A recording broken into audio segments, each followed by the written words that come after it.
J.J. McCarthy was taken by the Minnesota Vikings. A little backstory on this. A couple of weeks ago, I went to Michigan to do the spring football game.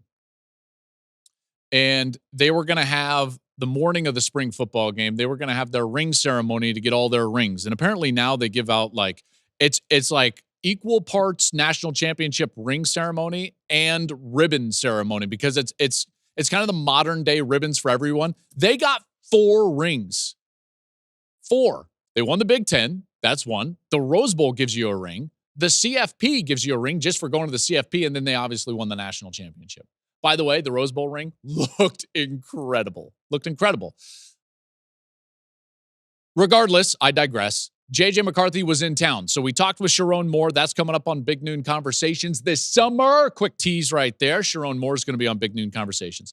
We're sitting there talking with him on Friday. We're talking with a lot of the players on Friday. And J.J. and some of the past players were also there getting ready for their ring ceremony on Saturday morning. And I got to talk with JJ a little bit and we were chatting and I just asked him, I was like, listen, where is the place that is your dream? Where do you want to go? And he goes, oh, Minnesota. I would love to go to Minnesota. And lo and behold, there Minnesota is, and they're able to select JJ McCarthy. Now, some backstory of what was going on as the texts are coming in and I'm sitting with DJ and CD.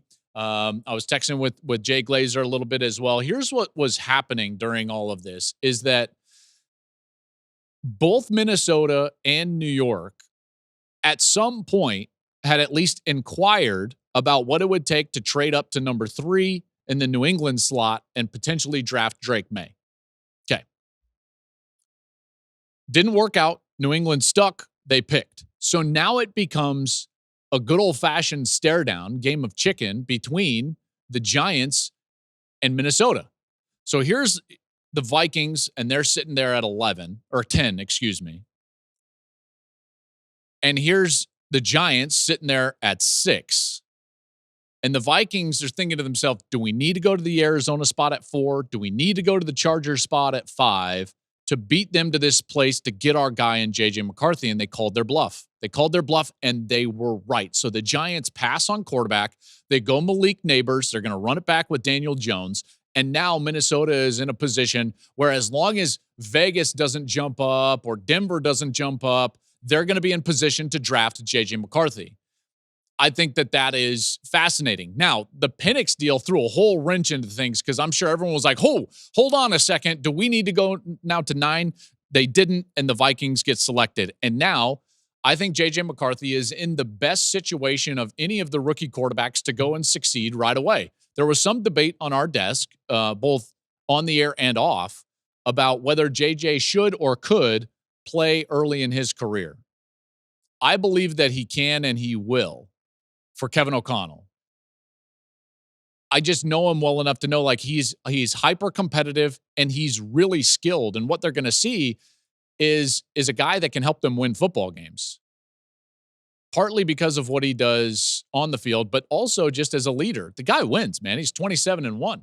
You know, there's a reason why they were able to make the plays when they needed to make the plays this last year when Michigan has habitually not been able to make those plays in previous seasons. They had a really good, deep team. And the difference was this year, they had a quarterback that could take them above the X's and O's, in particular in crucial moments like third down.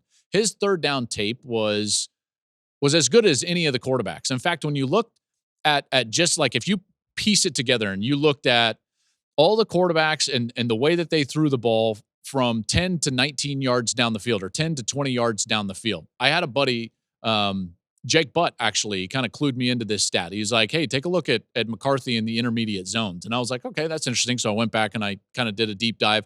I watched the film cut up of it and I looked at some of the statistics. And what you'll see is of all the quarterbacks in the draft, he was basically the best one when throwing the ball between 10 and 20 yards down the field.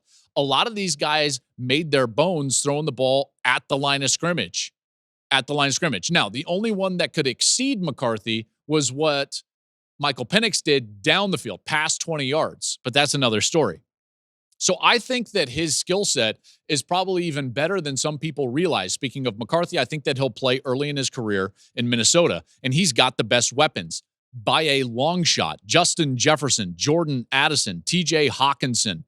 Aaron Jones they got in free agency. I know Hawkinson's coming off of that injury. He might miss the first, they're hoping like a month, maybe a month of the season, but that's a situation where you can have a lot of success. Defense made a step forward last year for Brian Flores when he was a defensive coordinator. Now they're a middle of the pack defense. They might even get better. And now J.J. McCarthy is in a position to really succeed early, kind of similar to C.J. Stroud with the huge Houston Texans.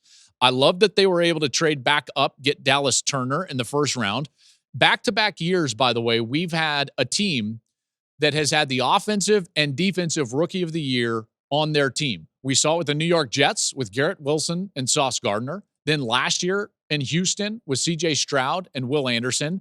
There's a chance that we're going to get that with Minnesota. If J.J. plays early enough to put up the numbers necessary to win that award, then you could get a Dallas Turner, J.J. McCarthy Rookie of the Year next year in the National Football League. That's how good of a situation I think McCarthy is in. And again, I've been a McCarthy believer for a long time. Again, I've done 16 Michigan games in the last 3 years. So that was a really good situation. Thank you for watching the Joel Klatt Show YouTube channel. And if you liked this clip, make sure to like it and subscribe to the channel. And you can stay up to date on all of my college football coverage.